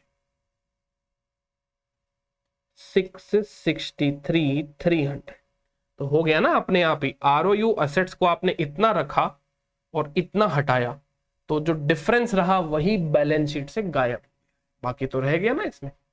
अच्छा, फिर वर्किंग नोट के हिसाब से प्रॉफिट लॉस में गेन बुक करेंगे, इसको हम कहेंगे गेन ऑन सेल्स, जो कि इंड AS 115 के हिसाब से अलाउड है, क्योंकि सेल्स पर ही गेन बुक होता है, तो बाकी के अमाउंट पे गेन बुक नहीं हो पाएगा। तो 669,360 का गेन बुक कर देते हैं। ये लीजिए 669,360 कर दिया सर, गेन भी हमने यहाँ पे कर दिया है बुक। अच्छा, जब आपने ROU बिल्डिंग ये देखिए उठाया है लीज के ऊपर, तो इसकी कोई लीज लायबिलिटी भी बन रही होगी सर, जाहिर सी बात है बिल्कुल बन रही होगी, क्यों नहीं बनेगी। लीज लायबिलिटी कितने की है lease liability sir, lease liability होगी 11,94,000 की। अच्छा, तो सर वो 3 लाख रुपए वो फाइनेंशियल लायबिलिटी है, वो क्या है फाइनेंशियल लायबिलिटी है। ये लीजिए 3 लाख रुपए की फाइनेंशियल लायबिलिटी, ठीक है। अच्छा, राइट ऑफ यूज एसेट से बुक किया, इसके अगेंस्ट में लीज लायबिलिटी बुक कर ली, फाइनेंशियल लायबिलिटी बुक कर ली, प्रॉफिट लॉस बुक कर लिया, प्रॉपर्टी प्लांट इक्विपमेंट को डी रिकॉग्नाइज कर दिया। क्या ये सारे के सारे एलिमेंट समझ में आए। अब दोस्तों, जो आपने बेचा है अपने एसेट्स को, उसके ऊपर आपको कुछ पैसा मिला, वो भी तो लिखे। बैंक अकाउंट डेबिट, बैंक में पैसा आ गया, कितना पैसा सर, 30 लाख रुपए आ गए, 30 लाख रुपए, ठीक है। और ये लीजिए आपकी सेल और ऑपरेटिंग लीज बैक की जर्नल एंट्री यहां पे तैयार है। देख लीजिए, अब इन दोनों साइड का टोटल करके देख लीजिए मैच हो रही है कि नहीं हो रही जर्नल एंट्री। ये जर्नल एंट्री आपकी मैच होगी दोस्तों, बिल्कुल मैच होगी, एक ही जर्नल एंट्री में सारे काम कर दिए, ठीक है। चेक कर लेते हैं इसको मॉड्यूल वाले फाइनल आंसर से।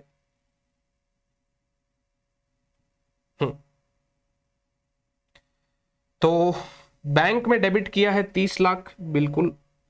ROU एसेट्स में 663,333, 663,300 वो राउंडिंग ऑफ एरर हो गया थोड़ा बहुत। अच्छा, लीज लाइबिलिटी और फाइनेंशियल लाइबिलिटी दोनों को मिलाकर इन लोगों ने यहाँ पे क्लब कर दिया है, ठीक है। हमने दोनों को अलग अलग दिखाया है, तो 1494 है 14, क्योंकि देना तो दोनों लेसर को ही है ना, लेसर को ही देना है दोनों।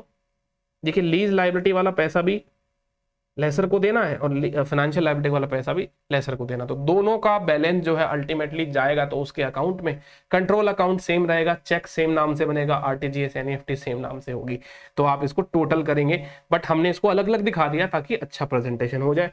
अच्छा, गेन ऑन राइट्स ट्रांसफर्ड होता है 669,333, गेन ऑन राइट्स ट्रांसफर्ड 669,333 है। 15 लाख का डी रिकॉग्निशन भी हो गया, सब कुछ तो हो गया सर जी, बराबर है, बराबर है ना, बराबर, सारी की सारी जर्नल एंट्री बराबर है।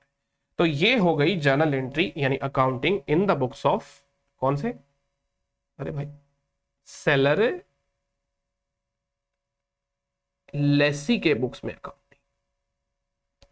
अरे सर, छोटा सा ही क्वेश्चन था, इसमें इतनी सारी बातें, तभी तो ये कॉन्सेप्ट इंपॉर्टेंट हुआ ना दोस्तों। तो ये उम्मीद करता हूं कि आपको बढ़िया से समझ में आ गया होगा बिना किसी दिक्कत के, ठीक है ना। अच्छा, अभी खत्म कहां पे हुआ है, बायर लेसर के बुक्स में भी अकाउंटिंग करनी है। बायर लेसर के बुक्स में अकाउंटिंग, बायर लेसर में अब कोई कैलकुलेशन नहीं करनी पड़ेगी, सीधी अकाउंटिंग कर देंगे। जर्नल बायर लेसर, वो बायर लेसर तो भैया देखिए, लेसर है वो तो व्यक्ति, वो व्यक्ति लेसर है, उसने सबसे पहले तो हमसे असेट खरीद लिया, तो वो एसेट उसने खरीद लिया है तो वो पीपी बिल्डिंग बोल के बुक करेगा, आरओयू वगैरह वो यूज नहीं करेगा, क्योंकि उसने कोई लीज पे नहीं खरीदा है हमसे, उसने पहले पूरा एसेट खरीद लिया। कितने रुपए का? 30 लाख रुपए। कैसी बातें करते हो, 30 लाख रुपए पूरा। इंडेस का आधार है फेयर वैल्यू, 30 कैसे रिकॉर्ड करने देगा इंडेस? अरे भाई 27 लाख का ही एसेट है, 3 लाख रुपए एसेट के नहीं दिए आपने। जब मैंने यहां पर एंट्री में इसे फाइनेंशियल लायबिलिटी दिखाया है 3 लाख रुपए को, तो वो क्या दिखाएगा? वो फाइनेंशियल एसेट दिखाएगा ना भाई। सामने वाला पर्सन क्या दिखाएगा? फाइनेंशियल एसेट एडवांसेस है, फाइनेंशियल एसेट से इसे क्या कह देंगे हम लोग? एडवांस भी कह देंगे। नॉमेनक्लेचर कुछ भी दे दीजिए दोस्तों, सब्सटेंस सही होना चाहिए। क्या? 3 लाख रुपए टू बैंक, ये लीजिए 30 लाख रुपए का उसने पेमेंट किया।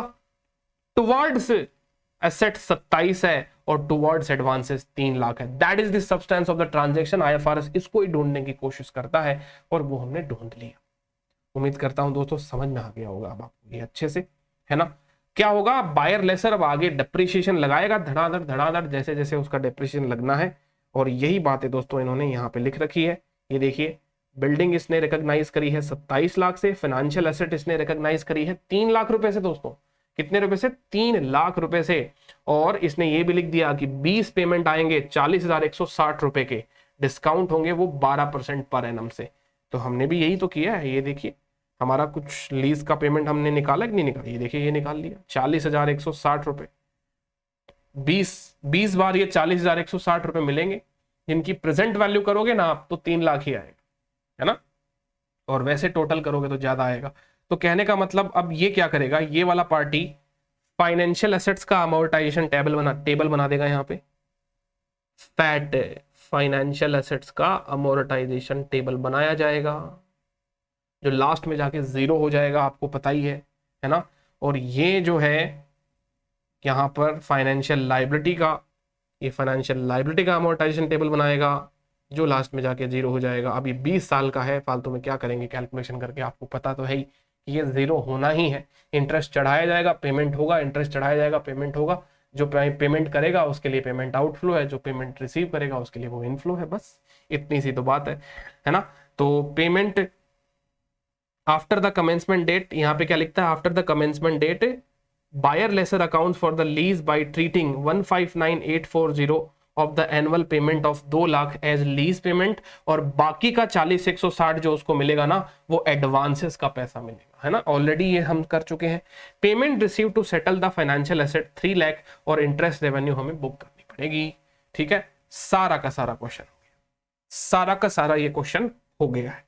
ठीक है, उम्मीद करता हूं आपको समझ में आया होगा। अब देखिए दोस्तों, लगे हाथों ना मैं इसका एक क्वेश्चन आपको और करा देता हूं ताकि ये कॉन्सेप्ट अच्छे से क्लियर हो जाए।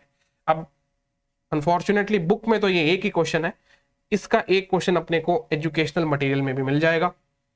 एजुकेशनल मटेरियल में कौन सा मिलेगा बताऊं आपको मैं?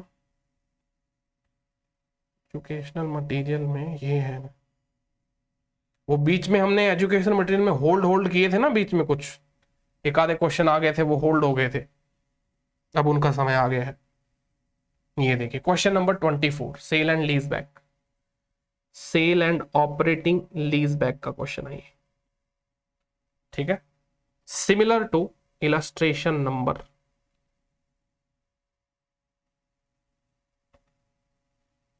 45। ठीक है, अब आपने ये किया ना, अब ये अगर चीज आपको समझ में आई है तो आपको मैं यही कहूंगा कि वीडियो पॉज कर दो एकदम। यहाँ पर पॉज करने के बाद में इस क्वेश्चन को अपने आप ही तो पढ़ो और अपने आप ही इसका आंसर करो। ठीक है, और देखो कि आपको क्या समझ में आया इसके हमारे प्रीवियस जो मैंने अभी तक जो भी बात आपको बताई, जो ज्ञान प्रदान किया, उससे आपको क्या बात समझ में आई। क्योंकि यहाँ पे जो है सिर्फ नंबर अलग अलग है, बाकी सेम ही क्वेश्चन है, बट स्टिल हमको कर लेना चाहिए एक क्वेश्चन और, क्योंकि ऐसा बड़ा ही टेढ़ा विचित्र सा क्वेश्चन है और सेम कॉन्सेप्ट्स को अप्लाई करते हुए हम इसको कर सकते हैं कि नहीं कर सकते, ये बात का टेस्ट आपको करना है। तो वीडियो पॉज कर दें एक बार और ना देखें आगे। ठीक है, चलिए मैं तो स्टार्ट कर देता हूं। Entity X sells an office building, जो एंटिटी वाई को बेचेगा, कंसिडरेशन जो है वो 10 लाख है। Immediately before the transaction carrying amount of the building is 5 lakh. अच्छा, बिल्डिंग का बुक्स में कैरिंग अमाउंट 5 लाख है, कंसिडरेशन 10 लाख है। देखिए बुक्स के कैरिंग अमाउंट से नहीं पता चलता कि आपने 5 की चीज 10 में क्यों बेच दी। नहीं नहीं नहीं नहीं, फेयर वैल्यू। फेयर वैल्यू मतलब होता है कि उसी प्राइस में वो चीज बिकनी चाहिए, असली में उसकी वैल्यू वही है। वही एकदम देसी एग्जांपल लिया था अपन ने आलू वाला, तब तो समझ में आ जाता है। बट वो अगर अपन इसमें फेयर वैल्यू डालते हैं तो बड़ी दिक्कत होती है डाइजेस्ट होने में। तो अब आपको ये बात समझ में आनी चाहिए कि कोई चीज फेयर वैल्यू के बियॉन्ड हो नहीं सकती, क्योंकि उसकी सही में फेयर वैल्यू वही है। तो हमें कोशिश करनी है कि इस क्वेश्चन में फेयर वैल्यू ढूंढने, जो कि आपको देखो लास्ट में दिख रही है यहाँ पे। फेयर वैल्यू जो है वो 9 लाख रुपए फेयर वैल्यू है ना, 9 लाख रुपए। 9 लाख से डिसीजन मेकिंग होगी। 9 लाख की चीज आपने 10 लाख में बेच दी है, कैरिंग अमाउंट उसका 5 लाख है। At the same time, entity X enters into a contract with entity Y, effective immediately for the right to use the building for 15 years with annual payment of rupees 80,000 payable at the end of each year. And the transfer of the office building qualifies as a sale, or it satisfies the requirement of determining when a performance obligation is satisfied. Under वही वाली बात है कि आपको 115 यहाँ पे check नहीं करना। हम आपको कह रहे हैं कि 115 के हिसाब से इसको सेल बुक करना चाहिए आपको, और इसके सेल के ऊपर गेन लॉस जो है वो बुक करनी चाहिए। तो देखिए 115 के हिसाब से कैलकुलेशन इसकी सही है, और जो भी वैल्यूज असाइन करेंगे हम लोग इस 116 के सेल और लीज बैक के प्रोविजन को लगा के करेंगे। यहाँ पे रेट इस बार 10% दी है इन्होंने, रेट दी है 10%। चलो कोई दिक्कत वाली बात नहीं है। एंटिटी एक्स और वाई के बुक्स में इसकी अकाउंटिंग करनी है, सेम क्वेश्चन, नंबर्स चेंज बस। आइए कर लेते हैं इसको।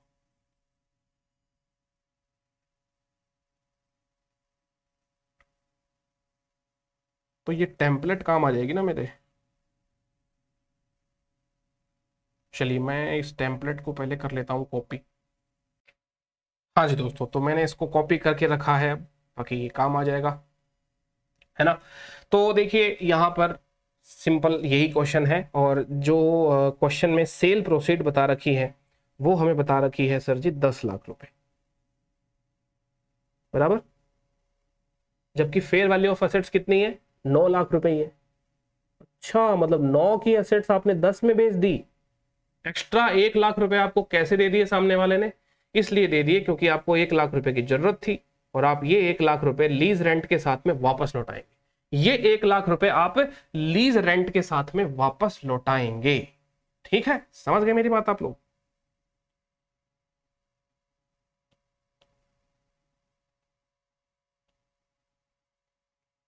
ठीक है, तो हमको सबसे पहले फर्स्ट वर्किंग नोट में क्या मिल गया, फाइनेंशियल लायबिलिटी का कंपोनेंट मिल गया, यानी फाइनेंस कंपोनेंट मिल गया जो लीज ट्रांजैक्शन में छुपा हुआ है। अच्छा, फिर जो भी मैं पेमेंट करने वाला हूं 1 से लेकर 15 साल तक, इसका मुझे निकालना है प्रेजेंट वैल्यू। तो 80,000 का मेरा लीज रेंटल है, और प्रेजेंट वैल्यू जो निकालेंगे वो 10% के हिसाब से निकाला जाएगा 1 से लेकर 15 साल तक। ठीक है, तो 1 डिवाइडेड बाई 1.10, 1 2 3 4 5 6 7 8 9 10 11 12 13 14 15, GT जो है ये आता है 7.6061, 7.6061। 80,000 का PV निकालते हैं अपन, तो ये आता है सर हमारा 6,08,486, 6,08,486। यानी लीज पेमेंट जो आता है वो कितना आता है, 6,08,486 ही आता है। अब पता ये लगाना है कि ये जो मैं पैसा दे रहा हूं पीवी टर्म्स में, टुवर्ड्स लीज लायबिलिटी कितना बनता है और टुवर्ड्स फाइनेंशियल लायबिलिटी कितना बनता है। तो फाइनेंशियल लायबिलिटी का तो पीवी निकला ही पड़ा है 1 लाख रुपए, उसका तो पीवी निकलेगा नहीं, क्योंकि वो तो आज के दिन ही, बेचने के दिन ही 1 लाख रुपए का डिफरेंस आ रहा है। तो 1 लाख तो आपकी फाइनेंशियल लायबिलिटी का पेमेंट हुआ। इसका मतलब इसमें से 1 लाख माइनस किया मैंने, तो ये हो गया 508,486, 508,486। ये देखिए लीज लायबिलिटी का पेमेंट हो गया अपना, काम खत्म। यहां तक काम हो गया, समझ में आ गया। सेम वही है दोस्तों, बस नंबर चेंज है।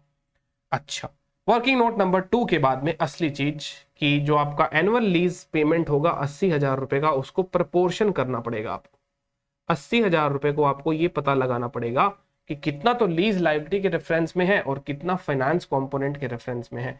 तो अगर लीज लायबिलिटी की बात करें तो देखिए दोस्तों, आप टोटल 80,000 का पेमेंट कर रहे हो।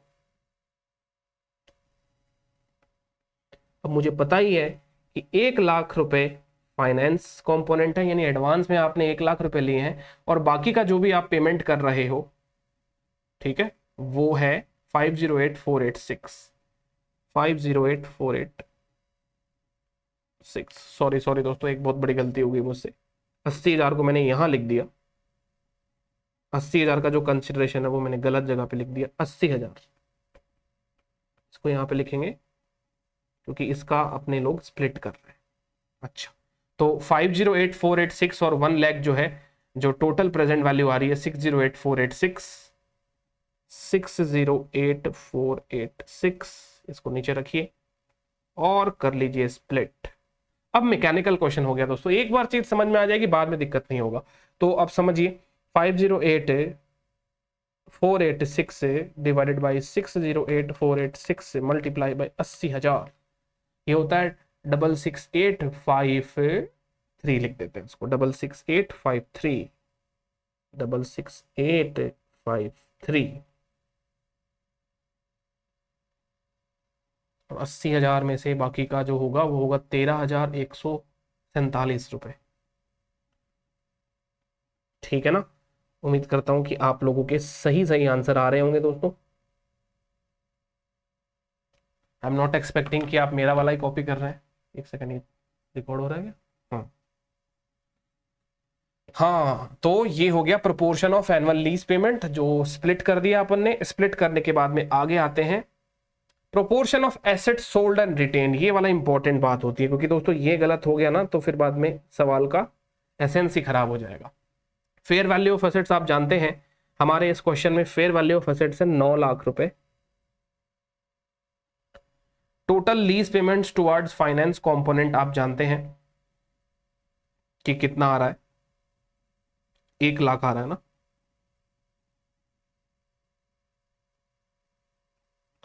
इसको वापस से दिखाने की दरकार नहीं है, आप डायरेक्ट वो भी लिख सकते हैं। और टोटल लीज पेमेंट आपका वो है 608,486, 608,486। तो आप डायरेक्ट यहाँ पे क्या लिख सकते हैं कि 508,486, मतलब ये हो गया कि 9,00,000 रुपए की फेयर वैल्यू वाली एसेट्स का मैं जो लीज पेमेंट कर रहा हूं वो 5,08,486 कर रहा हूं। इसका मतलब 9 के बदले मैं इतना तो अभी भी दे रहा हूं पीवी टर्म्स में, मतलब आज ही टी इक्वल्स टू 0 पे, मतलब 9 रुपीज की एसेट्स के बदले मैं आज 5 रुपीज दे रहा हूं। तो ये हो गया ना 5/9%, तो मैं रिटेन कर लिया, बचा हुआ सोल्ड हो गया। ठीक है, तो परसेंटेज ऑफ एसेट्स रिटेन्ड कैसे निकाला जाएगा? 508,486 divided by 9 lakhs और बचा हुआ उसमें से माइनस करके कैलकुलेट कर दीजिए। ठीक है, तो ये हो गया 508,486 डिवाइडेड बाय 9 लाख, कितना परसेंट होता है ये होता है 56.50 कर देते हैं, इसको राउंड ऑफ कर देता हूं, 56.50% में।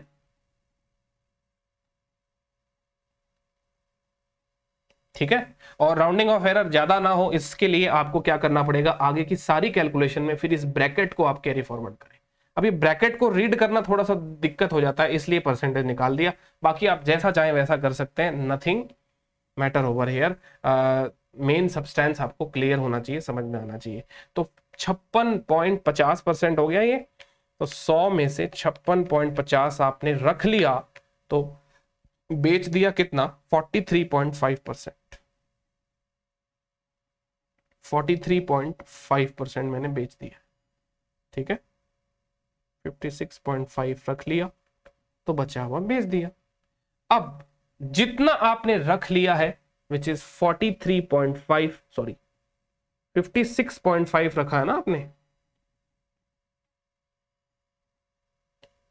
इतना आपको आरओयू एसेट्स का कैरिंग अमाउंट रिकॉग्नाइज करना पड़ेगा। तो बुक्स में एसेट्स की वैल्यू जो है वो तो 5 लाख रुपए है।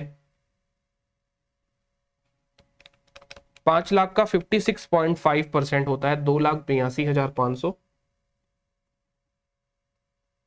2,82,500। ये आपको आरओयू एसेट्स रखना पड़ेगा। सेलिंग पर प्रॉफिट आप कैसे निकालेंगे, वही दोनों मेथड है, दोनों से ही करके बता देता हूं। फेयर वैल्यू है आपकी 9 लाख, कैरिंग अमाउंट कितना है 5 लाख। ये पहला वाला तरीका ज्यादा इजी रहता है, फटाफट से निकल जाएगा। कितना हो गया 4 लाख रुपए का प्रॉफिट, लेकिन 4 लाख पूरा रिकॉग्नाइज नहीं कर पाएंगे, सेल के बराबर ही रिकॉग्नाइज कर पाएंगे। सेल्स परसेंटेज क्या था आपका, sold percentage, sales percentage, transferred percentage, gain on transfer percentage, कुछ भी बोल दीजिए, 43.5। तो इसका 43.5 ही रिकॉग्नाइज हो पाएगा। तो 4 लाख का 43.5%, 174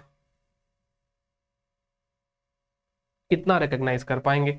अच्छा, तो carrying amount of assets sold ये कैसे आएगा, ये आएगा 5 lakh minus 2,82,500, 5 lakh minus 2,82,500,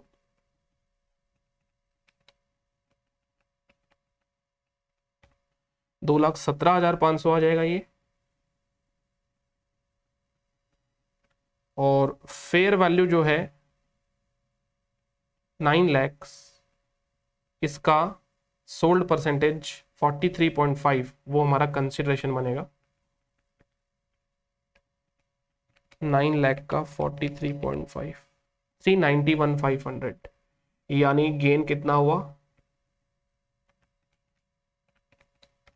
1,74,000।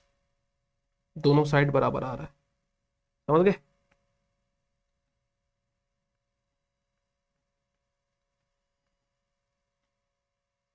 Exam में कोई भी जो भी मेथड आपको कंफर्टेबल लगे वो आप करें। चलिए, सारे के सारे काम हो गए, जर्नल एंट्री भरने का समय आ गया। ऊपर ही रख लेते हैं जर्नल एंट्रीज को।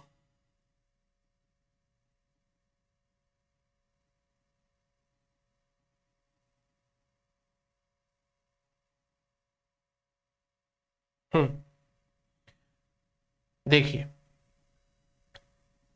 आरओयू बिल्डिंग कितना रिकॉग्नाइज करेंगे, कैलकुलेशन कर ही चुके हैं। 282,500 बिल्डिंग, 282,500 तो रिकॉग्नाइज करेंगे।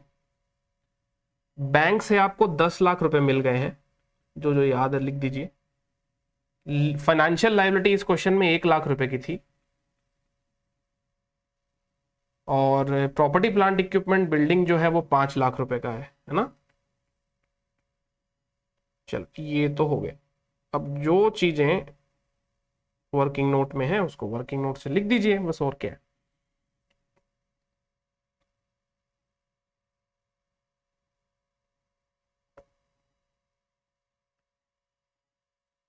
हाँ जी, गेन कितना आया 174,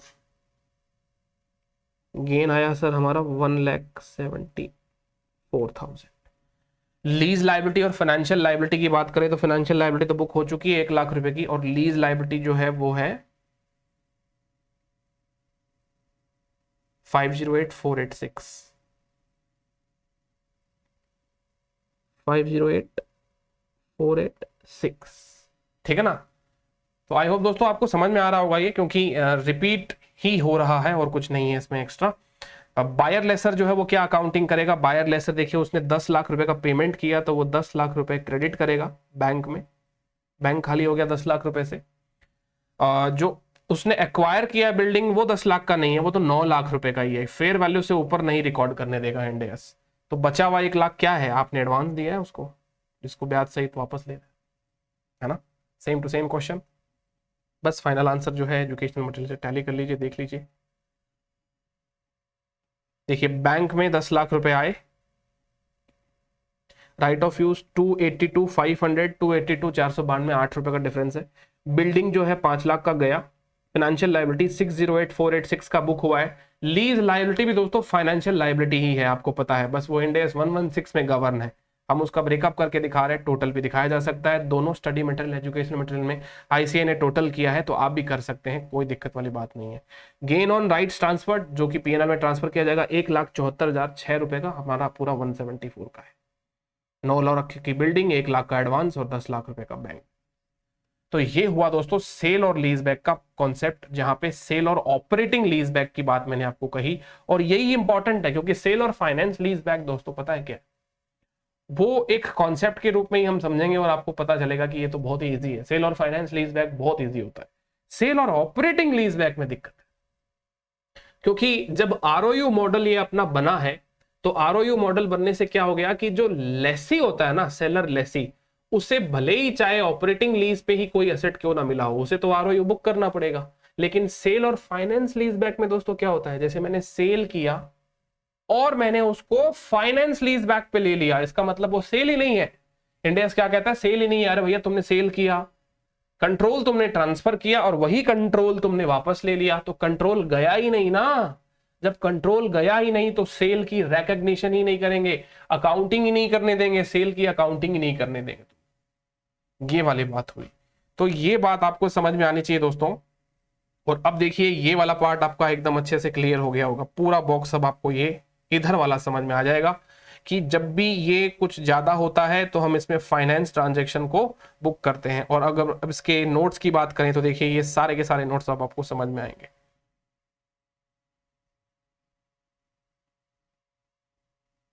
ये सारे के सारे नोट्स अब आपको समझ में आने लगेंगे।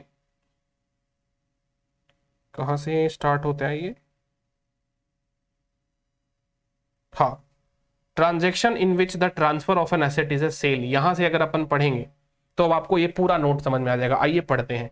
If the transfer of an asset by the seller lessee satisfies the requirement of Ind AS 115, मतलब वो सेल है, सेल है तभी तो अपन सेल की अकाउंटिंग कर रहे हैं, गेन लॉस बुक कर रहे हैं, तो आप उसको सेल ऑफ द एसेट के रूप में बुक करेंगे। तो कहता है सेलर लेसी में क्या लिखा हुआ है, seller lessee shall measure the ROU asset arising from the lease back at the proportion of the previous carrying amount. देखिए अब देखिए ये मैं आपको डायरेक्ट पढ़ाता ना तो आपको ये समझ में आता ही नहीं, और वो भी क्या होता, मैं इसको बोल देता, बाद में मैं जाता अल्टीमेटली एग्जाम्पल में, वहीं से क्लिक होती सारी चीजें, इसलिए मैं पहले ही इस बार एग्जाम्पल में चला गया और अब वापस यहां पे आके समझा रहा हूं। कहता है कौन से प्रोपोर्शन पे, word proportion is important and word previous carrying amount is very important दोस्तों, क्योंकि फेयर वैल्यू पे कर दोगे तो गड़बड़ घोटाला हो जाएगा।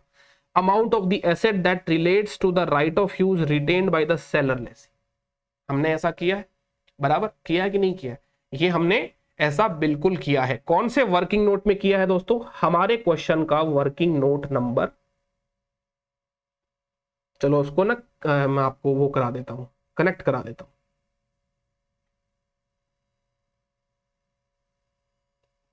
वर्किंग नोट नंबर 5 में हमने ये कैलकुलेशन करी है, ठीक है।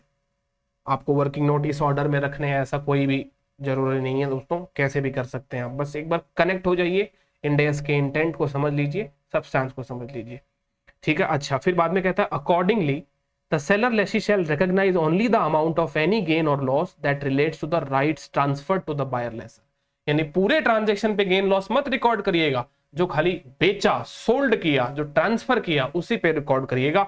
तो सेलर लेसी विल, तो ये इस जो 3 लाइन में जो भी आपने सीखा, ये हमने गेन लॉस बुक किया, पता है कहां पे, हमारे गेन लॉस वाले वर्किंग नोट का रेफरेंस लगा दीजिए, जो कि वर्किंग नोट नंबर 6 है, वर्किंग नोट नंबर 6 है। फिर कहता है thus the seller lessee will derecognise the underlying asset, journal entry का रेफरेंस हो गया ये, जहां पे हम अंडरलाइंग एसेट्स को डी रिकॉग्नाइज कर दिए, जर्नल एंट्री में किया था, और गेन लॉस को रिकॉग्नाइज किया, relates to the right transfer to the buyer lessor adjusted for off market terms, ठीक है, बिल्कुल ये वाला काम हो गया। फिर बायर लेसर क्या करेगा, अरे buyer lessor sir advance book करेगा, एसेट बुक करेगा और बैंक को खाली करेगा। Buyer lessor shall account for the purchase of the asset applying applicable Ind AS and for the lease applying the lesser accounting requirement under Ind AS 116. Thus, the buyer lessor accounts for the purchase of the asset in accordance with other Ind AS based on the nature of the assets Ind AS 16 for PPE. PPE के हिसाब से वो fair value से ऊपर record नहीं कर पाएगा, तो एक्स्ट्रा डिफरेंस जो होगा वो फाइनेंस एडवांस जो है वो बुक हो जाएगा।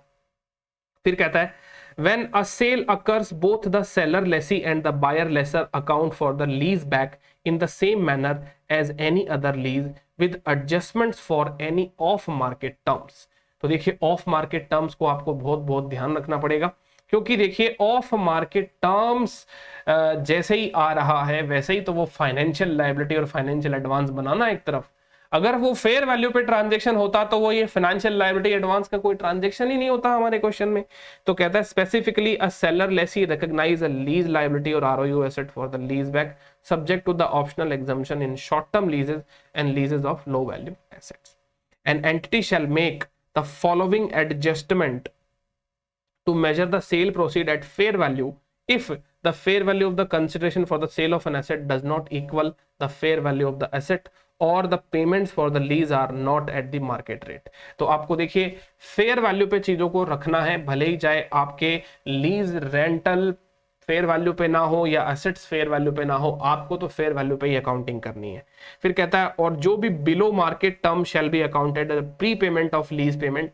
अब ये बिलो मार्केट तो हमने अभी पढ़ा नहीं है, तो ये तो अभी नहीं समझ में आ पाएगा, लेकिन हाँ अबव मार्केट पढ़ लिया है। तो अबव मार्केट में क्या ट्रीटमेंट है, above market term shall be accounted for as an additional financing. ये हम वर्किंग नोट नंबर 1 में ही पढ़ चुके हैं, ये हम लोग वर्किंग नोट नंबर 1 में पढ़ चुके हैं दोस्तों। समझ में आती है बात? ठीक है, okay. Entity shell measure any potential adjustment A or B as described above on the basis of the following whichever is more readily determinable। तो difference between the fair value of the consideration for the sale and the fair value of the asset, या तो ये difference आप ऐसे observe कर सकते हो, otherwise difference between present value of the contractual payment for the lease and the present value of the payment for the lease eight market rates. तो मतलब ये फेयर वैल्यू का डिफरेंस इस दो प्रकार से निकाला जा सकता है, जो हम लोग इस क्वेश्चन में ऑलरेडी निकाल चुके हैं। अब कहता है the sale transaction and the resulting lease are generally interdependent and negotiated as a package. देखिए जाहिर सी बात है, इसको इन्होंने ऐसे क्यों लिखा कि नेगोशिएटेड एज अ पैकेज, क्योंकि जैसे ही मैं आपको सेल कर रहा हूं और आपसे ही लीज बैक कर रहा हूं तो ये पूरा पैकेज ही है। आप कोई सेल वाले ट्रांजेक्शन में इंडिपेंडेंट पार्टी नहीं हो और लीज बैक वाले ट्रांजेक्शन में इंडिपेंडेंट पार्टी नहीं हो।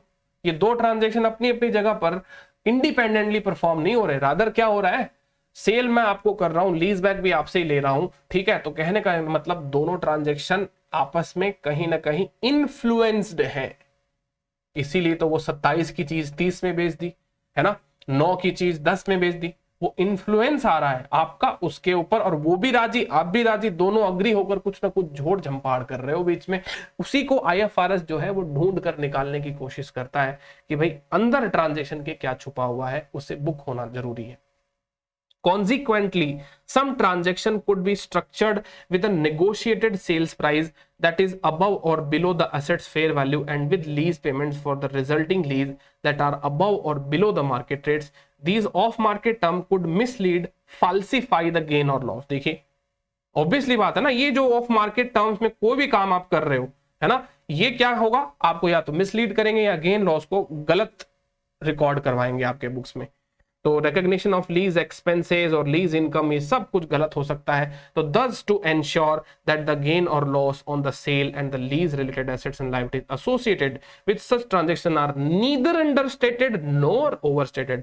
इंडेक्स कहता है ना तो ये अंडरस्टेट हो ना ही ओवरस्टेट हो, दोनों ही में मैं इंटरफेयर करूंगा। अभी तो हमने एक पार्टी का एक हिस्सा देखा है, दूसरा हिस्सा भी देख लेंगे। फिर कहता है देखिए Ind AS 116 requires adjustment for any off market term of sale and lease back transaction on the more readily determinable basis as discussed above. Thus the two possibilities of the sale price or the present value of the lease payment of being less or greater than the fair value of the assets or PV of market lease payment respectively is discussed in detail। तो ये वाला तो पूरा कर चुके हैं, अब हम ये वाला तो पूरा अपना हो गया, ये वाला पार्ट रह जाता है अपना, इस पार्ट पे अभी तक कुछ हुआ नहीं। तो ये वाले पार्ट पर हम चर्चा करेंगे दोस्तों, चिंता ना करें, ठीक है। बायर लेसर क्या करता है, adjust the purchase price of the underlying asset, तो उसको एडिशनल फाइनेंसिंग कंपोनेंट बनाना है। तो हमारा अब क्या रह गया, एक तो ये रह गया, ये बाकी है ना, और एक ये वाला बॉक्स पूरा बाकी है। बाकी पूरा सेल और लीज बैक का अपना डिस्कशन हो गया। अब बात ये है दोस्तों कि इस बॉक्स के ऊपर अभी हमारे पास में इस बुक में, और इस बुक में तो कोई इलस्ट्रेशन है नहीं, एजुकेशनल मटेरियल में भी प्रैक्टिकल नहीं है, प्रैक्टिकल इलस्ट्रेशन नहीं है, मतलब केस स्टडी बेस्ड इलस्ट्रेशन है। तो देखता हूं मैं इसकी कुछ व्यवस्था हो सकती है तो मैं आपके लिए करता हूं दोस्तों, कि इसके ऊपर कोई क्वेश्चन अगर मिले तो मैं आपको करवा दूं। अदरवाइज मैं आपको ये कंसेप्चुअली भी समझा दूंगा तो आपको समझ में आ जाएगा, क्योंकि इसके ऊपर वो भी और किसी भी जगह पे कोई क्वेश्चन प्रैक्टिकली नहीं है जैसे ये वाला। तो या तो हम क्या कर सकते हैं, इसका रेसिप्रोकल कर सकते हैं, जो भी पढ़ा इसका जस्ट अपोजिट कर दीजिए, अपने आप ही उसका इलस्ट्रेशन तैयार हो जाएगा। तो उसके लिए पहले मैं आपको उसकी पूरी वो भूमिका है वो बताऊंगा कि कैसे करना चाहिए कैसे नहीं करना चाहिए, ताकि आपको वो वाली बात समझ में आए। बट एज ऑफ नाउ आपको ये वाली बात अच्छे से समझ में आ गई होगी, ठीक है। सेल और लीज बैक के ऊपर अपने लोग क्या करेंगे, एक सेशन अपना और होगा जिसमें मैं आपको वो वाली बात भी बता दूंगा और उसके कुछ मिसलेनियस प्रोविजन होंगे वो भी मैं आपको बता दूंगा। तो इस लेक्चर की समाप्ति यहीं पे करते हैं, बाकी की चर्चा हम करेंगे हमारे नेक्स्ट सेशन के।